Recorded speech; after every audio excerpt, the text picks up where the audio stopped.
जय श्री राम मित्रों। कागभूषुंडी जी को प्रभु श्री राम के द्वारा परमेश्वर का विराट रूप दर्शन। मित्रों, कागभूषुंडी जी का बहुत ही प्रेरक प्रसंग चल रहा है। मित्रों, पिछले प्रसंग में आपने सुना कागभूषुंडी जी भगवान के उदर में चले गए। कागभूषुंडी जी बता रहे हैं, हे गरुड़ जी, जो कभी न देखा था न सुना था और जो मन में भी नहीं समा सकता था, अर्थात जिसकी कल्पना भी कभी नहीं की जा सकती थी, वही सब अद्भुत सृष्टि मैंने देखी। भिन्न भिन्न में दीख सबु अति विचित्र हरिजान, अगणित भुवन फिरेउ प्रभु राम न देखेउ आन। हे हरिवाहन, मैंने सभी कुछ भिन्न भिन्न और अत्यंत विचित्र देखा।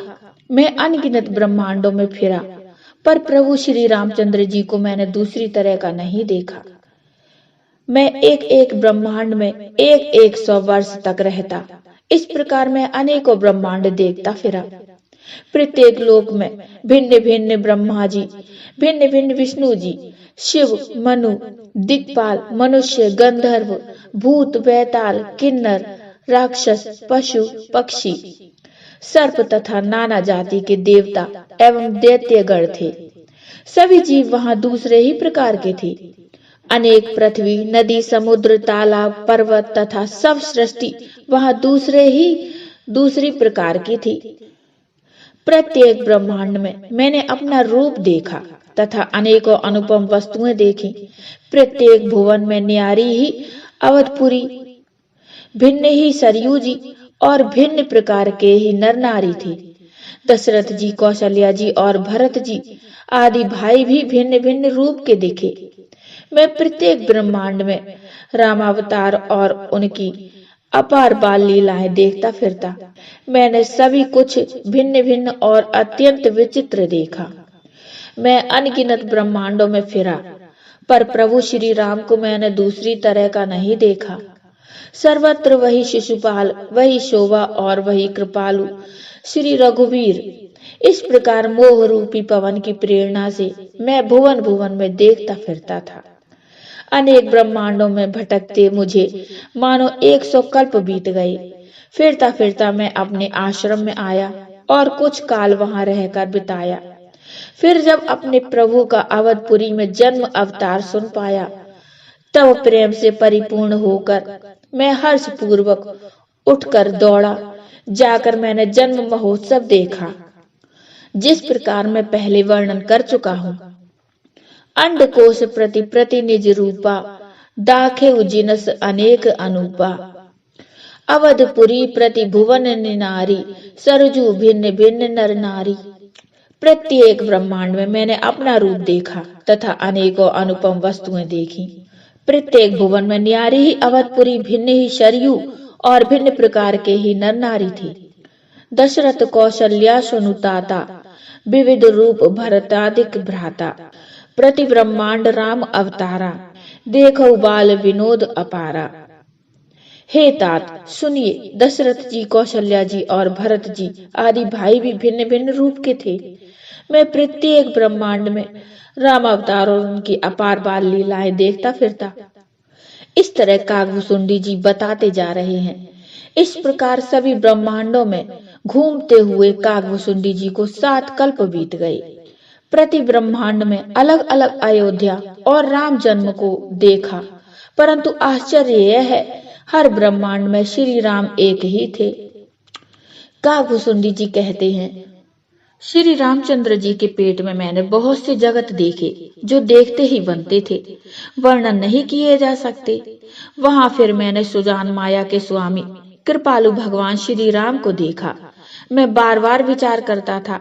मेरी बुद्धि मोह रूपी कीचड़ से व्याप्त थी। यह सब मैंने 2 ही घड़ी में देखा। मन में विशेष मोह होने से मैं थक गया।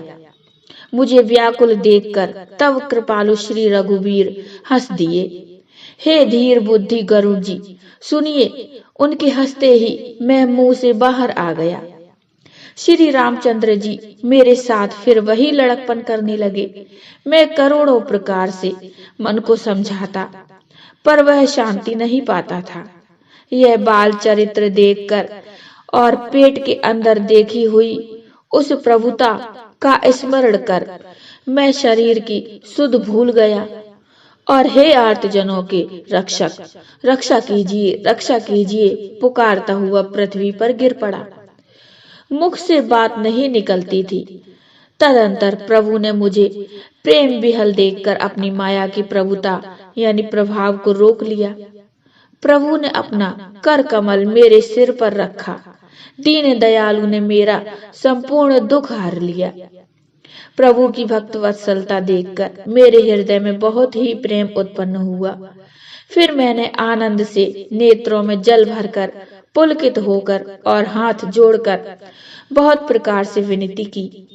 मेरी प्रेम युक्त वाणी सुनकर श्री राम जी ने सुखदायक गंभीर और कोमल वचन बोले, काकभुसुंडी, तू मुझे अत्यंत प्रसन्न जानकर वर मांग। अणिमा आदि अष्ट सिद्धियां, दूसरी रिद्धियां तथा संपूर्ण सुखों की खान मोक्ष, ज्ञान, विवेक, वैराग्य, विज्ञान और वे अनेकों गुण जो जगत में मुनियों के लिए भी दुर्लभ हैं, ये सब मैं आज तुझे दूंगा, इसमें संदेह नहीं है। जो तेरे मन भावे सो मांग ले। मैंने सोचा भगवान ने सब कुछ देने की बात कही, लेकिन अपनी भक्ति देने की बात नहीं कही। भक्ति से रहित सब गुण और सब सुख वैसे ही फीके हैं जैसे नमक के बिना बहुत प्रकार के भोजन के पदार्थ। भजन से रहित सुख किस काम के। ऐसा विचार कर मैं बोला, हे प्रभु, यदि आप प्रसन्न होकर मुझे वर देते हैं और मुझ पर कृपा और स्नेह करते हैं तो हे स्वामी, मुझे आप अविरल एवं विशुद्ध अनन्य निष्काम भक्ति दीजिए, जिसे श्रुति और पुराण गाते हैं, जिसे योगीश्वर मुनि खोजते हैं और प्रभु की कृपा से कोई विरला ही जिसे पाता है। एवं अस्तु, ऐसा ही हो। कहकर भगवान राम जी बोले, हे काक सुन, तू स्वभाव से ही बुद्धिमान है, ऐसा वरदान कैसे न मांगता। तूने सब सुखों की खान भक्ति मांग ली। जगत में तेरे समान बड़भागी कोई नहीं है। तेरी चतुरता देखकर मैं रीझ गया। यह चतुरता मुझे बहुत ही अच्छी लगी। हे पक्षी सुन, मेरी कृपा से अब समस्त शुभ गुण तेरे हृदय में बसेंगे। माया के उत्पन्न सब भ्रम अब तुझको नहीं व्यापेंगे। हे काक सुन, मुझे भक्त निरंतर प्रिय हैं। ऐसा विचार कर शरीर, वचन और मन से मेरे चरणों में अटल प्रेम करना। हे पक्षी, मैं तुझसे सत्य कहता हूँ, पवित्र, अनन्य एवं निष्काम सेवक मुझे प्राणों के समान प्यारा है। ऐसा विचार कर सब आशा भरोसा छोड़कर मुझी को भज। तुझे काल कभी नहीं व्यापेगा।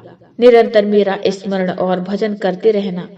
मुझे बहुत प्रकार से भली भांति समझकर और सुख देकर प्रभु वहीं बालकों के खेल करने लगे। नेत्रों में जल भरकर और मुख को कुछ रूखा सा बनाकर उन्होंने माता की ओर देखा और मुखाकृति तथा चितवन से माता को समझा दिया कि बहुत भूख लगी है। यह देखकर माता तुरंत उठ दौड़ी और कोमल वचन कहकर उन्होंने श्री राम जी को छाती से लगा लिया। वे गोद में लेकर उन्हें दूध पिलाने लगी और श्री रघुनाथ जी यानी उन्हीं की ललित लीलाएं गाने लगी। तो बोलो जय श्री राम। मित्रों, ये काकभुसुंडी का प्रेरक प्रसंग यहीं समाप्त होता है। मित्रों, आप कौन सा प्रसंग सुनना चाहते हैं मुझे कमेंट में जरूर बताइए, मैं वही प्रसंग लेकर आऊंगी।